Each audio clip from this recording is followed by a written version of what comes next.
Okay, अबको यो भिडियोमा हामी कुरा गर्न गइरहेको छौँ ल्याटेन्ट हिटको बारेमा। ल्याटेन्ट हिटको बारेमा कुरा गर्न गइरहेको छु। पहिला यसको डेफिनेसन हेर्नुस्। The heat which changes phase of substance without changing temperature is called latent heat. त्यस्तो हिट जसले कुनै पनि सब्सटेन्सको केलाई चेन्ज गर्छ, फेजलाई चेन्ज गर्छ विदाउट चेन्जिङ टेम्परेचर। टेम्परेचरलाई चेन्ज नगरिकन नै कुनै पनि सब्सटेन्सको फेजलाई चेन्ज गर्छ भने त्यस्तो हिटलाई भन्छौँ ल्याटेन्ट हिट। बुझ्नुभयो त? फेज चेन्ज हुन्छ तर टेम्परेचर चेन्ज हुँदैन। अहिलेको सेन्सिबल हिटको उल्टो छ। त्यसमा के थियो? टेम्परेचर चेन्ज हुन्छ तर फेज चेन्ज हुँदैन। यसमा फेज हुन्छ, टेम्परेचर चेन्ज हुँदैन। अब यसलाई यसरी बुझौँ। जस्तो कि मसँग यहाँनिर सपोज गर्नुहोस्, मसँग यहाँनिर आइस छ। आइस एट 0 डिग्री सेल्सियस छ। मैले यसलाई कन्भर्ट गर्न खोजिरहेको छु water at 0 degree Celsius. Water at 0 degree Celsius. सबैले ध्यान दिएर हेर्नुहोस्। यहाँनिर के छ भने हेर्नुहोस् त, आइस एट 0 डिग्री सेल्सियस छ, यहाँनिर वाटर एट 0 डिग्री सेल्सियस छ। टेम्परेचर त सेम छ। यदि मैले यसमा सेन्सिबल हिटको फर्मुला लगाएँ, Q equal to MS delta theta. Ice र वाटर छ, स्पेसिफिक हिट पनि त हुन्छ यिनीहरूको, मास पनि त केही हुन्छ, एस पनि त हुन्छ। बट यो डेल्टा थीटा भनेको चेन्ज इन टेम्परेचर। यहाँनिर तपाईँले ध्यान दिएर हेर्नुभयो भने फाइनल टेम्परेचर पनि 0 छ, इनिसियल पनि 0 छ, फाइनल पनि 0 छ। त्यस भए यो डेल्टा थीटा के हुन्छ? 0 minus 0 equal to 0, whole heat will be 0। यो पुरै हिट 0 हुन जान्छ। त्यस भए there must be another kind of heat. यहाँ अर्को टाइप अफ हिट हुनुपर्छ, हो त्यही हिटलाई हामी भन्छौँ ल्याटेन्ट हिट। ल्याटेन्ट हिट यहाँ हेर्नुहोस् के भइरहेछ, यहाँ हेर्नुहोस् ध्यान दिएर। यो आइस हो, ice at 0 degree Celsius, this is solid, and water at 0 degree Celsius यो लिक्विड। यहाँनिर हेर्नुहोस्, solid has been converted into liquid. Solid लिक्विडमा कन्भर्ट भएको छ, यसलाई फेज चेन्ज भन्छौँ। तर टेम्परेचर यहाँ हेर्नुहोस् 0 डिग्री सेल्सियस छ, यसमा पनि टेम्परेचर 0 छ। त्यस भए यहाँनिर ल्याटेन्ट हिट इन्भल्भ भएको छ। यो केसमा हामी यो ल्याटेन्ट हिटलाई एलएफले रिप्रेजेन्ट गर्छौँ। यो एलएफ भनेको के हो त? Latent heat of fusion. Latent heat of fusion हो। अब यसलाई तपाईँले कसरी बुझ्नुहोस् भने, कहिलेकाहीँ define latent heat of fusion भनेर इक्जाममा सोध्छ तपाईँहरूलाई। के भन्ने भने ल्याटेन्ट हिट अफ फ्युजन भनेको त्यस्तो हिट जसले, त्यस्तो अमाउन्ट अफ हिट रिक्वायर्ड जसले आइस एट 0 डिग्री सेल्सियसलाई वाटर एट 0 डिग्री सेल्सियसमा कन्भर्ट गर्न सक्छ। सिम्पल, यो हामीले आइस र वाटरको रिफरेन्स लियौँ। यसको रिफरेन्स नलिने हो भने के हुन्छ?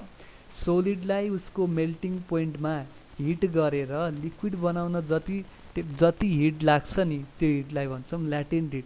The amount of heat required to convert solid into liquid by heating at its melting point is called latent heat of fusion. के रहेछ? सिम्पल भाषामा भन्नुपर्दा सोलिडलाई लिक्विडमा कन्भर्ट गर्नको लागि मेल्टिङ पोइन्टमा हिट गर्न जति हिटको भ्यालु लाग्छ त्यसलाई नै हामी भन्छौँ ल्याटेन्ट हिट अफ फ्युजन।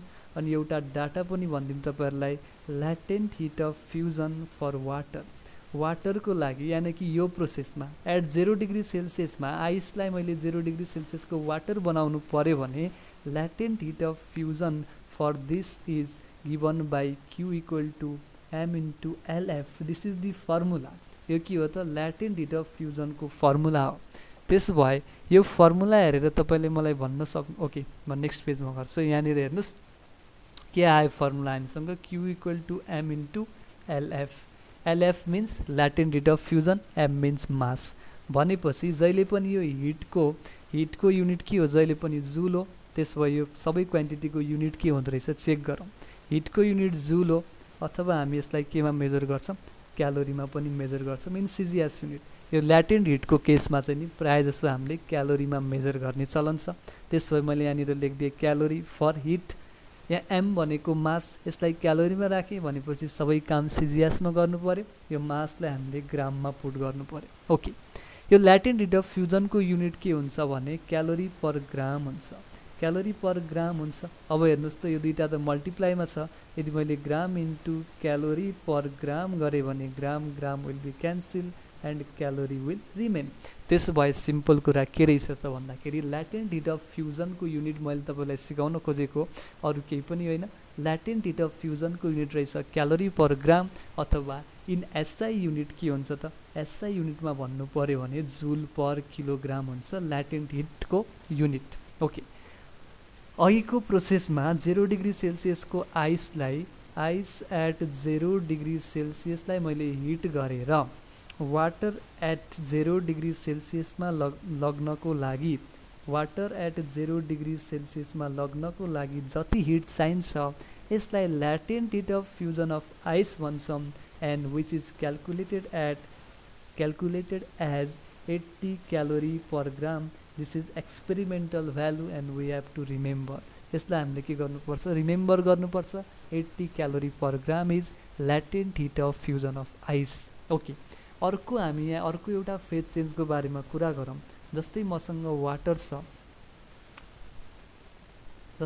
यहाँ वाटर छ 100 डिग्री सेल्सियसमा, वाटर एट 100 डिग्री सेल्सियस। वाटरको लागि यो 100 डिग्री सेल्सियस भनेको बीपी हो। बीपी को मतलब के हो, boiling point. Water at 100 degree Celsius छ, वाटर आफ्नो बोइलिङ पोइन्ट टेम्परेचरमा छ। अब यहाँनिर मैले के चाहियो त मलाई water vapour at 100 degree celsius, मतलब यो वाटर भ्यापर भने के हो, ग्यास हो। Water vapour at 100 degree celsius, temperature त सेम छ। यहाँ हेर्नुहोस्, यहाँ पनि 100 डिग्री सेल्सियस छ, यहाँ पनि 100 डिग्री सेल्सियस छ। फरक के भयो, यहाँनिर वाटर छ, यहाँनिर वाटर भ्यापर छ। सिम्पल, यहाँ पनि फेजको फरक भयो। यो के हो त, वाटर भनेको लिक्विड हो, वाटर भ्यापर भने के हो, ग्यास हो। त्यसो भए in this process liquid has been converted into gas form. Liquid phase gas फर्ममा कन्भर्ट भएको छ without changing the temperature. Temperature त चेन्ज भएको छैन। त्यसो भए यति बेला पनि ल्याटेन्ट हिट नै युज हुन्छ, न कि सेन्सिबल हिट। त्यसो भए यति बेला जुन चाहिँ ल्याटेन्ट हिट इन्भल्भ हुन्छ त्यो ल्याटेन्ट हिटलाई हामी एलभीले रिप्रेजेन्ट गर्छौँ। एलभी को मतलब के हो त, latent heat of vaporization. Latent heat of vaporization. अब यहाँ नामबाट पनि थाहा हुन्छ, ल्याटेन्ट हिट अफ भ्यापोराइजेसन भनेको भ्यापर बनाउनको लागि कति हिट चाहिन्छ, भ्यापर केबाट बनाइन्छ, लिक्विडबाट। त्यसो भए लिक्विडलाई त्यसको बोइलिङ पोइन्टमा भ्यापर बनाउन जति हिट चाहिन्छ त्यसलाई भन्छौँ ल्याटेन्ट हिट अफ भ्यापोराइजेसन। त्यसो भए यसको डेफिनेसन के हुन्छ, the hit which converts liquid at its boiling point into water vapor at same temperature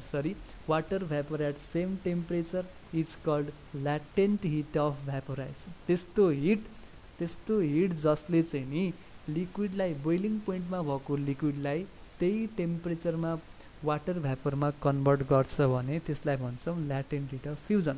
अब सुन्नुहोस्, वाटर भ्यापर मात्र हुन्छ भन्ने छैन। त्यसपछि जेनरल केसमा के भयो, लिक्विडलाई ग्यासमा कन्भर्ट गर्ने एट इट्स बोइलिङ पोइन्ट, यति बेला जति हिट चाहिन्छ त्यसलाई एलभी भन्छौँ, which means latent heat of vaporization. Experimentally in case of water latent heat of vaporization is given by कति त, LV equal to 540 calorie. 540 calorie छ latent heat of vaporization for water. Okay, यसरी हामीले latent हिटको बारेमा पनि कुरा गऱ्यौँ।